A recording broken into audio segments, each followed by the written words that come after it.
مل احسان، احسان کیا ہے؟ بخاری مسلم کی طویل حدیث پاک میں حضرت جبرائیل علیہ السلام نے نبی کریم صلی اللہ علیہ وسلم سے سوال کیا، مل احسان، احسان کیا ہے؟ تو نبی کریم صلی اللہ علیہ وسلم نے ارشاد فرمایا، احسان یہ کہ ان تعبد اللہ کأنک ترا، کہ تو اللہ تبارک و تعالیٰ کی عبادت اس طرح کرے گویا کہ تو خدا کو دیکھ رہا ہے۔ پھر فرمایا کہ یہ تو ممکن نہیں، تو خدا کو دیکھے۔ فرمایا کہ انہ یراک، وہ تو تجھے دیکھ رہا ہے۔ تو عبادت اس طرح کی جائے، اس تصور کے ساتھ کی جائے کہ اللہ تبارک و تعالیٰ دیکھ رہا ہے، اور یہ عبادت خوش و خضوع کے ساتھ یہ اللہ تعالیٰ کو بہت زیادہ پسند ہے۔ اور جب یہ تصور بند جائے گا کہ اللہ تبارک و تعالیٰ دیکھ رہا ہے، پھر گناہ کیا، گناہ کا تصور بھی باقی نہیں رہتا۔ بصرہ کے اندر ایک بزرگ تھے مسکی، مسکی یہ مسک سے نکلا ہے، اور مسک عربی کا لفظ ایسے کہتے ہیں مشک، خوشبو کو کہتے ہیں۔ تو مسکی کا معنی وہ خوشبودار۔ وہ بزرگ رحمت اللہ علیہ بصرہ کے رہنے والے، ان کے جسم سے ہر وقت خوشبو آتی رہتی تھی۔ وہ جس گلی سے گزرتے، وہ جس مسجد میں آتے تو ان کی خوشبو سے پتہ چل جاتا کہ حضرت مسکی رحمت اللہ تعالی علیہ تشریف لا چکے ہیں۔ لوگوں نے ایک دفعہ اکٹھے ہو کر عرض کیا، حضور آپ کون سا عطر استعمال کرتے، کون سی خوشبو لگاتے ہیں؟ آپ نے کہا میں کوئی خوشبو نہیں لگاتا۔ اس کا راز پوچھنے میں انہوں نے اصرار کیا۔ آپ نے کہا کہ جب میں نوجوان تھا، خوب رو اللہ نے حسن و جمال دیا تھا، میں ایک کپڑے والے کے پاس کام کیا کرتا، بزاز کے پاس۔ ایک خاتون آئی کپڑا لینے کے لیے، اور اس نے جب مجھے دیکھا تو مجھ پر فریفتہ ہو گئی، اور کپڑے والے کو کہنے لگی چند تھان اس نوجوان کے ہاتھ بھیج دیے جائیں، جو پسند ہوگے رکھ لیے جائیں گے، اور جو پسند نہیں ہوں گے وہ واپس کر دیے جائیں گے۔ میں نے تھان اس کپڑے کے اٹھائے، اس خاتون کے پیچھے چل دیا۔ وہ ایک گھر میں داخل ہوئی اور کمرے میں ایک داخل ہوئی، مجھے کہا اس کمرے میں رکھ دو۔ جو ہی میں رکھ رہا تو اس نے دروازہ بند کر دیا۔ اب بدکاری کرنے کے لیے اس پر بھوت سوار تھا، مجھے ابھار رہی تھی۔ میں اسے ایک لفظ کہتا تھا، اللہ تبارک و تعالیٰ دیکھ رہا ہے، اللہ تبارک و تعالیٰ دیکھ رہا ہے، لیکن اسے خوف خدا نہ آیا۔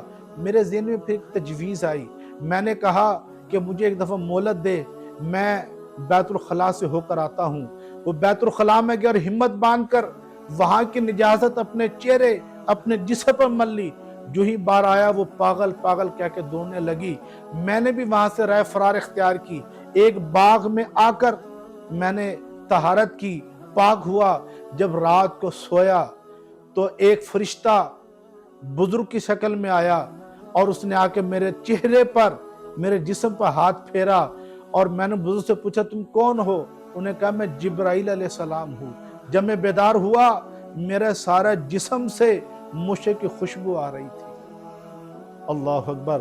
اور قرآن نے فرمایا کہ وَلِمَنْ خَافَ مَقَامَ رَبِّهِ جَنَّتَانِ، کہ جس نے، جو شخص اپنے رب کے سامنے کھڑے ہونے سے ڈرا، اس کے لیے 2 جنتیں ہیں۔ اور ایک میں فرمایا جس نے اپنے نفس کو خواہشات سے روک لیا، اس کا ٹھکانہ جنت ہے۔ تو جب یہ تصور بند جائے خدا دیکھ رہا ہے، تو یہ گناہ کیا، گناہ کا تصور بھی باقی نہیں رہتا۔ یہی مرتبہ احسان تھا۔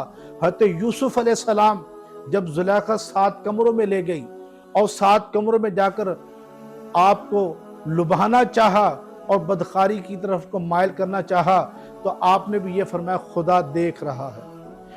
تو وہ کیونکہ بت پرست تھی اس وقت، اس نے کمرے میں ایک بت تھا، اس نے اپنی دوپٹہ اس بت کے اوپر ڈال دیا، کہا دیکھو اب خدا نہیں دیکھ رہا۔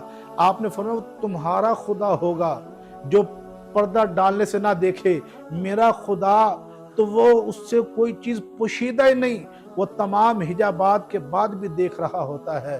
بھئی یہ تصور باندھنا تھا، پھر آپ نے دوڑنا شروع کیا۔ یہ مرتبہ احسان تھا جس نے آپ کو گناہ سے بچا لیا۔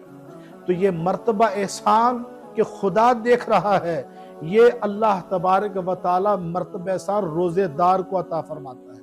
کس طرح عطا فرماتا ہے کہ دیکھیں انسان گھر کے اندر کمرے میں تنہائی کا عالم میں ہوتا ہے، وہ کھانا کھانے پر قادر ہے، پانی پینے پر قادر ہے، بیوی کے ساتھ ہم بستری جمع کرنے پر قادر ہے، وہ کر سکتا ہے، لیکن روزے دار کرتا نہیں، باز آ جاتا ہے۔ اس کے ذہن میں یہ خیال ہے کہ خدا تو دیکھ رہا ہے، خدا تو دیکھ رہا ہے۔ بھئی یہی مرتبہ احسان ہے کہ اللہ تبارک و تعالیٰ کو وہ عبادت بڑی محبوب ہو کہ جس میں یہ تصور بن جائے خدا دیکھ رہا ہے۔ تو یہ مرتبہ احسان اللہ تبارک و تعالیٰ روزے دار کو عطا فرماتا ہے۔